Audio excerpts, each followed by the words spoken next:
अस्सलाम वालेकुम जी, मैं हूँ आपका अपना भाई शेड अहमद और आप देख रहे हैं डिस्कवर विद शेड। ਅੱਜ ਅਸੀਂ ਆਪਣੀ ਫੋਨ ਹਾਊਸ ਦੀ ਫਸਟ ਵੀਡੀਓ ਬਣਾ ਰਹੇ ਹਾਂ। ਵੀਡੀਓ ਸੈਸ਼ਨ ਮਾਸ਼ਾਅੱਲਾ ਸਾਡਾ ਆਗਾਜ਼ ਅੱਜ ਕਰ ਦਿੱਤਾ ਜੀ। ਮੇਰਾ ਆਪਣੀ ਫੋਨ ਹੈ ਆਈਫੋਨ 14 ਦਾ, ਆਈਫੋਨ 14 ਦਾ ਫੋਨ ਹੈ ਵਸੀਮ ਭਾਈ ਦਾ। ਵਸੀਮ ਭਾਈ ਸਾਡੇ ਕੋਲੇ ਆਏ ਨੇ ਬਹਾਵਲਨਗਰ ਤੋਂ। ਵਸੀਮ ਭਾਈ ਦੀ ਫੀਲਡ ਹੈਗੀ ਮੈਡੀਕਲ ਫੀਲਡ ਦੀ, ਮੈਡੀਕਲ ਸਾਡਾ ਬਾਜ਼ਾਰ ਹੈ ਤੇ ਭਾਈ ਸਾਡੇ ਕੋਲੇ ਆਏ, ਭਾਈ ਦੀ ਆਈ ਕਿ ਆਪਣਾ ਕੈਮਰਾ ਲੈਂਸ ਲਗਵਾਉਣੇ ਨੇ ਵਾਈਟ ਕਲਰ ਵਿੱਚ ਆਈਫੋਨ 14 ਦੇ।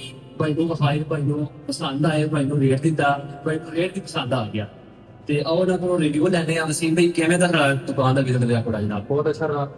इससे आप ब्लैक बैक के शेयर बहुत बड़े वाले थे और इसके शेयर प्रॉब्लम है इसके शेयर अच्छा जी। और इसके बाद वो वाइट के 300 थे और वो किसी और साइड में बता दी इसके इधर है और इसके शेयर। चले जी माशाल्लाह, वसीम भाई ने दिल से बात की है जी।